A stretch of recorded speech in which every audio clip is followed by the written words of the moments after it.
Hi friends, ఇగో మనము కూరగాయలు వండుకున్నప్పుడు మా అంటే తెచ్చుకుంటే వారానికి ఎక్కువ తెచ్చుకోము, వారంలో 2 సార్లు వండుకొస్తాము. కానీ మా ఆయన వారంలో 2-3 సార్లు కంపల్సరీ తెస్తాడు. తెచ్చినప్పుడల్లా ఇన్నన్ని కూరగాయలు తెస్తాడు. రోజుకి ఇన్నన్ని కూరగాయలు ఎవరైనా వండుతారా ఫ్రెండ్స్? మీరే చెప్పండి. మా అంటే నేను పిల్లలు 2-3 ఉంటాము, 4 ఉంటాము. వాళ్ళు పొద్దుగాల తింటారు, రాత్రి తింటారు, మధ్యలో మిస్కులనే తింటారు. మా అంటే గిన్నె కూరగాయల కంటే ఎక్కువ వండను. ఇవే 2 పూటలకు వచ్చేసాయి.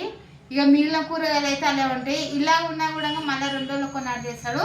మళ్ళీ ఏమంటాడంటే, నువ్వు కూర వండి పెట్టలేదు పిల్లలకు, అన్నం వండి చేయలేదు, కూరగాయలు అట్లనే ఉన్నాయి అట్లనే ఉంటే ఎవరన్నా ఇన్ని కానీ వండి పెడతారు అసలుకి. ఇది ఒక కూర ఒకరోజు వండినా కూడా ఒక 20 మంది కన్నా వస్తుంది ఈ కూర ఒక్కరోజు వండితే.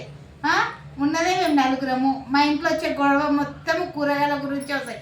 రోజుకి ఇన్ని కూరగాయలు వండుకొని ఏం చేసుకుంటారు చెప్పండి ఫ్రెండ్స్ మీరే. నేను కూరగాయలు తెచ్చిన వండలని మా ఇంట్లో వచ్చే గొడవ మొత్తం ఇదే.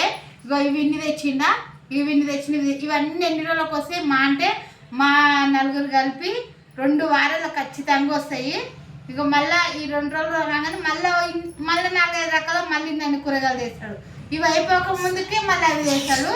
ఇక మళ్ళీ కూరగాయలు వండాలంటే ఇవే తినడం కష్టము. ఇంకా అవే తిందని చెప్పండి ఫ్రెండ్స్. మా ఇంట్లో అయితే ఇదే గొడవ ఉంటుంది. నచ్చితే లైక్ చేయండి. మీ డ్రైవర్లు అందరూ అంటారు నా ఇంట్లో వంట ఏది, మా ఇంట్లో వంట చేయలేదు అంటే ఇవన్నీ వండుకొని నెత్తిలో పోసుకుంటారు. కూరగాయలు వండుకొని నూనె ఉప్పు నిరపకాయ ఊకొస్తుందా? మా అంటే 1/2 కిలో కంటే ఎక్కువ వండము. 4 ఆయన బయటనే తినేసి వస్తాడు. ఇక కూరగాయలు ఏం చేసుకుంటాం? ఇంకా నచ్చితే లైక్ చేయండి. చూసే వాళ్ళు కామెంట్ మాత్రం కామెంట్ బాక్స్లో కామెంట్ పెట్టండి. ఇది కంపల్సరీ కామెంట్ పెట్టండి. ఇదే మా ఇంట్లో గొడవ వచ్చేది. కూరగాయలు వండంటే ఇన్ని కానీ వండుకొని ఏం చేసుకుంటాం?